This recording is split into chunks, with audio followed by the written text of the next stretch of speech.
evening and welcome to another Malcat Gin review. Now, like we teased in our previous video, we are doing Papa Salt Gin tonight.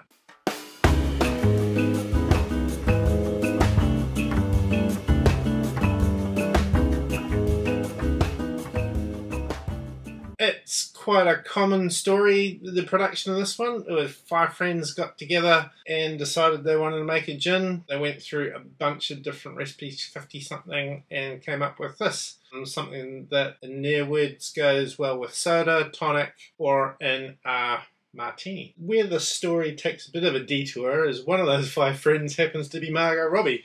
Yay, Barbie! Yay, Barbie. It is interesting. So you look at the website, they don't play up on that fact. She's just one of the 5 friends. So that's quite cool. Yeah, and actually she slipped into Auckland to, I think is it Josh Hemmett, the guy who used to have... Wasn't he MasterChef? Yeah. I feel like I feel like he was on one of those TV Is he the cooking Queenstown shows. guy or not? She slipped into an Auckland restaurant and to do a launch of it in New Zealand, yeah. And that's what caught my eye about it on social media. I was like, oh, that was just a New Zealand restaurateur story, and because I don't actually follow Margot Robbie on social media, it was just someone else's, and I was like, what the hell is Barbie doing here? Like, just dropping in. It was pretty cool. So this is a coastal gin, and what I like about the bottle is kind of cool. It's that sort of, as you can see, it's a green colour, but it's a hazy colour.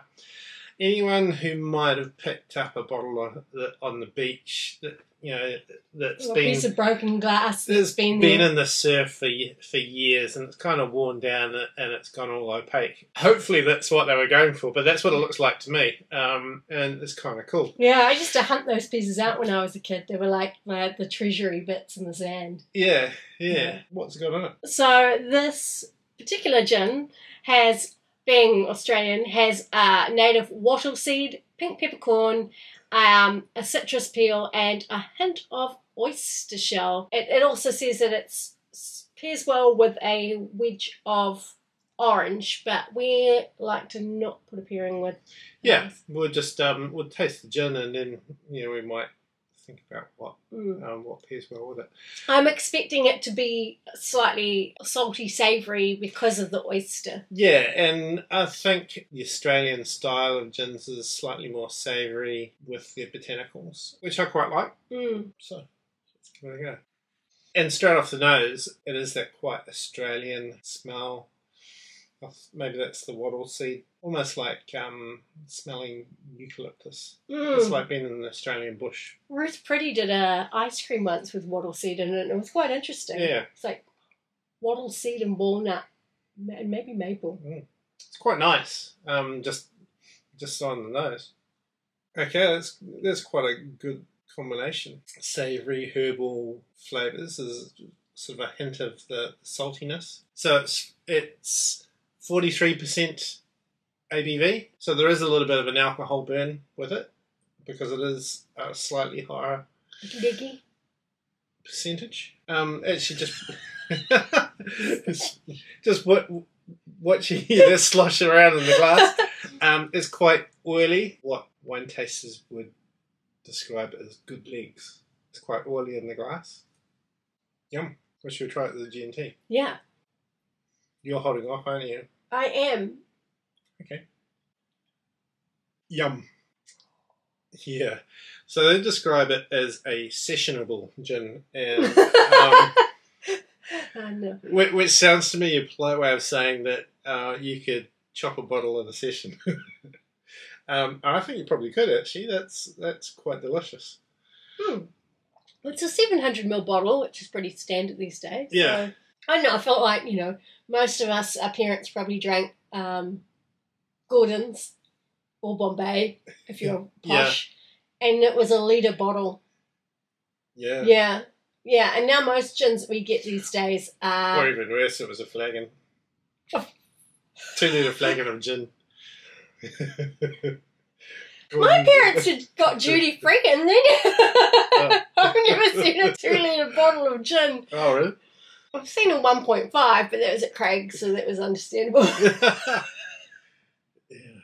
Well, maybe it wasn't a 2 litre. Actually, we have a 1.5 on the shelf, don't we? At Botanist.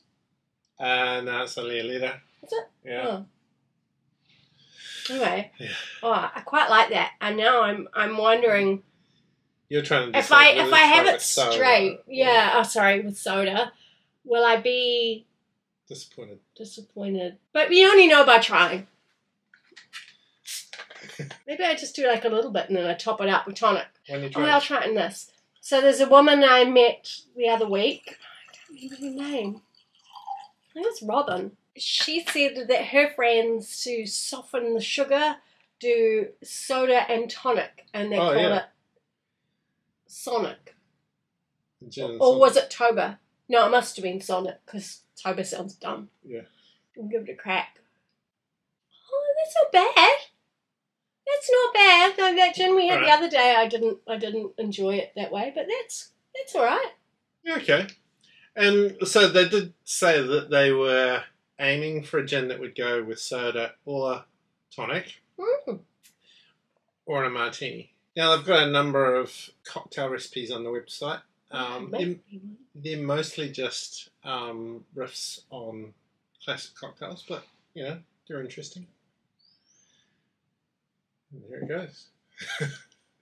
Definitely a sessionable gin. Oh, absolutely. Sessionable. Sessionable. Wow. Yeah, I really like it. It's a more savoury gin. I prefer my savoury gins. In saying that, it's not overly savoury. You do actually get a little bit of sweetness in there. It's not, you know, sometimes there's savoury and savoury tends to slide towards bitter. Yeah, it's not that at all. No. Comparing it to some of the other Australian gins, it's not as savoury as some of them. It's definitely not floral. No. But it's out of coast. I'd compare it to coastal gins that we've had, other gins that we've had with that saltiness. And this is, I would have to say, there's just a hint of that saltiness. One of my favourites. Yeah. Yeah. Dangerous. I think you might have to make me a martini, dear. Okay. Dirty. Very dirty. There we go. Since they've said it goes well in a martini, let's go and make a martini with the magic of technology. And we're back. And we have our martinis. For Kate, we have a dry, dirty martini, served with an olive, and my favourite, extra dry Gibson. Extra dry because we ran out of vermouth. Yeah. That's all right. And it's more like a Winston Churchill. Or a Montgomery. 1 to 15, yeah. Well, 1 to 15? Yeah. Goodness me. Yes. There's a play on the fact that he never attacked unless he had overwhelming odds in his favour. So there is the classic saying that it is 6 parts gin, open the bottle of vermouth and wave it in the general direction of Italy. And of course it's a Gibson because it's cocktail onions rather than olives. Anyway, cheers. Cheers. That's good. Delicious. And mine's dirty because it's got some brine in there, but I'm not sure. Yeah, I'm not sure it even needs the brine because am I taking away from the gin? Possibly. Yeah. Brininess. Yeah. Of the sea. But you know, martini's a really personal taste, so. We get swapsies. You know, swapsies. Yeah, I prefer mine. Yeah, I'm quite happy with mine. Yeah. I think it'll be a very good Vesper as well. Yeah, I was just thinking that actually. Watch the Daniel Craig Casino Royale for the recipe for that one. Isn't it literally just a martini but with 3 parts gin, 1 part vodka and half a measure of Kenough. Well, then you don't need to watch Casino Royale. Yeah. Of course, Kenough you can't get any more, so I use Coke Americano. There you go. Anyway, enough waffling on. In this case, wattling on, maybe. Yeah, this one's good. I like it. We might even chop this bottle tonight the way we're going. That wasn't a no. Anyway, gin is the winners. Cheers.